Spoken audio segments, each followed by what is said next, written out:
नमस्कार, मी Rajratna Jondhale. Top news मराठीच्या prime time live कार्यक्रमात आपलं स्वागत.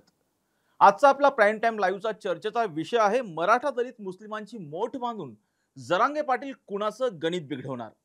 अर्थात विधानसभेच्या निवडणुका जाहीर झालेल्या आहेत. सर्वच उमेदवारांनी सर्वच राजकीय पक्षांनी त्यांच्या उमेदवारांची घोषणा केली. त्यांनी उमेदवारी अर्जही दाखल केलेले आहेत. परंतु उमेदवारी अर्ज दाखल केल्याच्या नंतर जरांगे पाटील ऍक्टिव्ह झाल्याचं आपल्याला पाहायला मिळते. कारण उमेदवारी अर्ज मागे घेण्याची शेवटची जी तारीख आहे ती 4 तारीख आहे आणि त्यानंतर 4 तारीख आहे.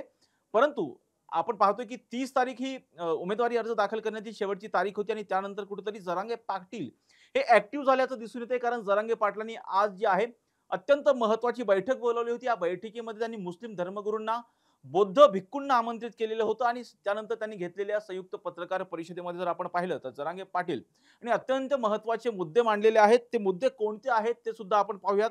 सर्वात आधी आपण मराठवाड्यातलं राजकारण काय आहे हे समजून घेऊयात. आपण पाहिलं तर लोकसभेमध्ये मराठवाड्यामध्ये लोकसभेचे 8 मतदारसंघ आहेत आणि त्यापैकी जवळपास आपण पाहिलं तर विधानसभेचे मतदारसंघ जर या 8 लोकसभा मतदारसंघामधून पाहिलं तर जवळपास 46 विधानसभेचे मतदारसंघ आहेत. नुकत्याच पार पडलेल्या लोकसभा निवडणुकीमध्ये जर आपण पाहिलं तर जरांगे फॅक्टरचा मोठा फटका जो आहे तो महायुतीला बसल्याचं आपल्याला पाहायला मिळालं होतं. कारण मागच्या वेळी जर आपण पाहिलं तर अर्थात 8 पैकी 7 जागांवरती महायुती हे विजयी झाल्याचं आपल्याला पाहायला मिळालं होतं. परंतु एका जागेवरती छत्रपती संभाजीनगरच्या जागेवरती जे आहे ते एमआयएमचे इम्तियाज जलील हे विजयी झाल्याचं पाहायला मिळालं. परंतु आत्ताची परिस्थिती 2024 ची लोकसभेची जी परिस्थिती होती त्याचा निकाल लागला ती परिस्थिती अत्यंत वेगळी आहे. कारण मराठवाड्याने यापूर्वी जर पाहिलं तर भारतीय जनता पक्षाला महायुतीला भरभरून दिलं होतं. परंतु ज्यावेळी मनोज जरांगे पाटील यांनी मराठा आरक्षणाच्या मागणीसाठी आंदोलन केलं त्यानंतर त्या आंदोलनकर्त्यांवरती महायुतीच्या सरकार ज्यावेळी होतं अर्थात एकनाथ शिंदे मुख्यमंत्री होते, देवेंद्र फडणवीस एक गृहमंत्री असताना त्यांच्यावरती लाठीचार्ज झाला. त्यानंतर कुठेतरी मराठा आरक्षणाचा मुद्दा अत्यंत तीव्रतेने पेटला. अर्थात मनोज जरांगे पाटील यांनी थेटपणे देवेंद्र फडणवीस यांच्यावरती हल्ला चढवला. त्यानंतर आणि मुळामध्ये जर आपण पाहिलं तर अर्थात मनोज जरांगे पाटील यांची मागणी होती की आम्हाला ओबीसी मधून मराठा समाजाला आरक्षण द्या आणि त्या मागणीप्रमाणे आपण पाहिलं तर अर्थात मुख्यमंत्री एकनाथ शिंदे यांनी एक प्रकारचे संदीप शिंदे समिती, ॲडव्होकेट संदीप शिंदे समिती सुद्धा नेमलेली होती आणि या समितीमार्फत त्यांनी मराठवाड्यातल्या कुणबी नोंदी तपासण्याचं काम सुद्धा हाती घेतलं आणि ज्यांच्या कुणबी नोंदी आढळलेल्या आहेत त्यांना कुणबी जातीचं प्रमाणपत्र देऊन त्यांना ओबीसी प्रवर्गामधून आरक्षण देण्याचंही त्यांनी मान्य केलं. परंतु मनोज जरांगे पाटील यांची मागणी होती की मराठवाड्यातल्या अर्थात महाराष्ट्रातल्या सर्वच मराठा समाजाचा कुणबी जातीमध्ये समावेश करावा. कुणबी जातींचं त्यांना प्रमाणपत्र देण्यात यावं आणि त्यांना ओबीसी प्रवर्गामधून आरक्षण देण्यात यावं. परंतु ह्या मागणीवरती कुठेतरी ओबीसी संघटनांनी आक्षेप घेतला आणि त्यामुळे हे जे आरक्षण आहे ते रखडल्याचं आपल्याला पाहायला मिळालं. आता त्यानंतर वारंवार मनोज जरांगे पाटील यांनी वारंवार उपोषण केली. उपोषणामधून थेटपणे राज्य सरकारला इशारा दिला होता की तुमच्या पुढे शेवटची संधी आहे, तुम्ही मराठा समाजाला आरक्षण द्या. परंतु आता निवडणुका जाहीर झालेल्या आहेत आणि निवडणुका जाहीर झाल्याच्या नंतर आता कुठेतरी आपण पाहतोय की सर्वच मतदारसंघामध्ये मोठ्या प्रमाणामध्ये अपक्षांनी सुद्धा त्यांचे अर्ज दाखल केलेले आहेत.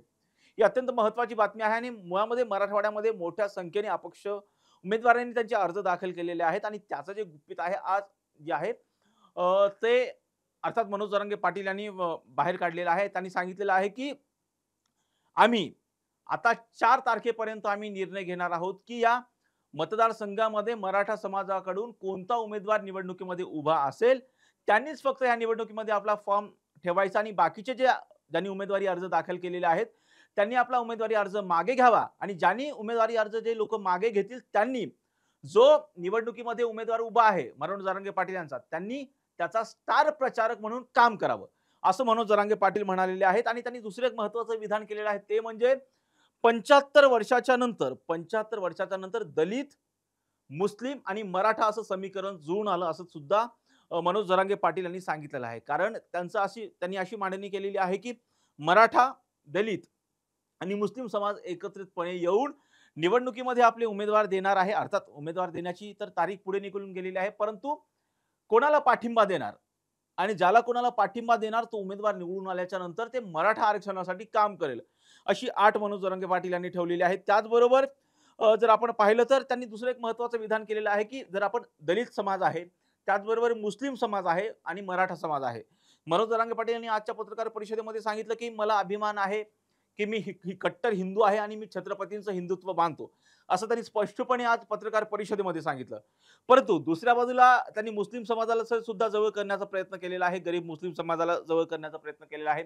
दुसऱ्या बाजूला आपण पाहिलं तर दलित समाजाला सुद्धा त्यांनी जवळ करण्याचा प्रयत्न केलेला आहे. त्यांच्या आजच्या पत्रकार परिषदेमध्ये राजरत्न आंबेडकर असतील, रिपब्लिकन सेनेचे आनंदराज आंबेडकर असतील, हे सुद्धा उपस्थित असल्याचं आपल्याला पाहायला मिळालं आणि त्यांनी सांगितलं की कोणीही एकमेकांच्या धर्मामध्ये लुडबुड करणार नाही. आपलं गोल फिक्स आहे, ते म्हणजे आपल्याला सत्तांतर करायचे, आपल्या धर्मामध्ये लुडबुड करायचं नाही, असं स्पष्टपणे मनोज जरांगे पाटील यांनी पत्रकार परिषदेमध्ये सांगितलं. त्यामुळे त्यांचा बेसिक फोकस आहे की आपल्याला विधानसभेच्या निवडणुकीमध्ये उमेदवारांना पाठिंबा द्यायचा आहे, कोणते उमेदवार निवडून आणायचे, आणि त्यांनी असं सुद्धा सांगितलंय की आपल्याला कोणाला पाडायचं हे सुद्धा आपण ठरवणार आहोत. त्याबरोबर त्यांनी सांगितलं आहे की आपल्याला ह्या निवडणुका आहेत ते लोकशाही मार्गाने आपल्याला पुढे जाऊन निवडणुका लढवायच्या आहेत. आपल्याला कोणालाही दमदाटी करायची नाही, कोणालाही धमकवायचं नाही. आपण लोकशाही मार्गाने निवडणुका लढवणार आहोत आणि त्या निवडणुका आपल्याला जिंकायच्या आहेत, असं स्पष्टपणे जे आहे आज मनोज जरांगे पाटील यांनी सांगितलंय. त्याचबरोबर त्यांनी सांगितलं की आम्ही आमच्या ज्या प्रकारे सांगितलं की 4 तारखेला जे एवढे इच्छुक आलेले आहेत ते आपला उमेदवारी अर्ज मागे घेतील आणि त्यातला एकच जो इच्छुक आहे मराठा समाजाचा, जो कोणी मनोज जरांगे पाटील उमेदवार देतील, तो एकच उमेदवार या निवडणुकीच्या रिंगणात असणार आहे आणि जे उमेदवारी अर्ज मागे घेतील ते स्टार प्रचारक म्हणून त्या उमेदवाराचं काम करतील, असं मनोज जरांगे पाटील यांनी आजच्या पत्रकार परिषदेमध्ये सांगितलं. अत्यंत महत्त्वाची बातमी आहे, कारण आपण पाहतोय की विशेषतः मराठवाड्यामध्ये ज्या प्रकारचं राजकारण दलित अर्थात मराठा विरुद्ध ओबीसी असा संघर्ष अत्यंत तीव्र झाल्याचा आपल्याला या नुकताच निवडणुकीच्या काळामध्ये आपण पाहिला होता. राज्यामध्ये ज्यावेळेस काही दिवसांपूर्वी आपण पाहतोय की मराठा आरक्षणासाठी मोठ्या संख्येने जे आहे मनोज जरांगे पाटील आंदोलन करत होते, उपोषण करत होते, तरी सुद्धा राज्य सरकार वारंवार सांगत होतं की आम्ही मराठा समाजाला आरक्षण देणार आहोत. परंतु मनोज जरांगे पाटील ते त्यांच्या मागणीवरती ठाम होते की आम्हाला ओबीसी प्रवर्गामधून आरक्षण देण्यात यावं अशी वारंवार मागणी करत होते. परंतु त्यांना ओबीसी प्रवर्गामधून आरक्षण देता आलेलं नाही. ज्या प्रकारे एकनाथ शिंदे, मुख्यमंत्री एकनाथ शिंदे आणि ॲडव्होकेट अर्थात निवृत्त न्यायमूर्ती संदीप शिंदे यांच्या अध्यक्षतेखाली समिती नेमली. त्या समितीमार्फत त्यांनी मराठवाड्यातल्या कुणबी नोंदी तपासून पाहिल्या. ज्यांच्या कुणबी नोंदी आढळलेल्या आहेत त्या कुणबी नोंदीच्या आधारावरती त्यांना कुणबी जातीचं प्रमाणपत्र सुद्धा देण्यात आलेलं आहे. त्याचबरोबर जर आपण पाहिलं की मनोज जरांगे पाटील यांनी त्यानंतर मागणी केलेली होती की आम्हाला महाराष्ट्रभरातल्या कुणबी नोंदी तपासण्यात याव्यात आणि ज्या कुणबी नोंदी आढळतील त्यांना ओबीसी प्रवर्गामध्ये त्यांचा समावेश करून त्यांना जे आहे ओबीसी प्रवर्गामधून आरक्षण देण्यात यावं अशी मनोज जरांगे पाटील यांनी मागणी केलेली होती. परंतु ज्या प्रकारे मनोज जरांगे पाटील यांच्या जरांगे फॅक्टरचा फटका लोकसभा निवडणुकीमध्ये जर पाहिलं तर आपण स्पष्टपणे महायुतीला बसल्याचं दिसून आलेलं होतं आणि त्याच अनुषंगाने परत एकदा विधानसभेमध्ये आपला पॉवर दाखवण्यासाठी मनोज जरांगे पाटील हे आता आपले उमेदवार उभे करताना आपल्याला दिसणार आहेत आणि ते 4 तारखेपर्यंत निवडणुकीच्या रंगणात मराठा समाजाचा कोणता उमेदवार उभा करणार हे स्पष्ट करणार आहेत, कोणता उमेदवार असणार आहे ते स्पष्ट करणार आहेत आणि कोणाला उमेदवारी मागे घ्यायला लावतात हे सुद्धा 4 तारखेला स्पष्ट होणार आहे. अशाच महत्त्वपूर्ण बातम्यांसाठी पाहत राहा टॉप न्यूज मराठी, आपला महाराष्ट्र, आपली बातमी.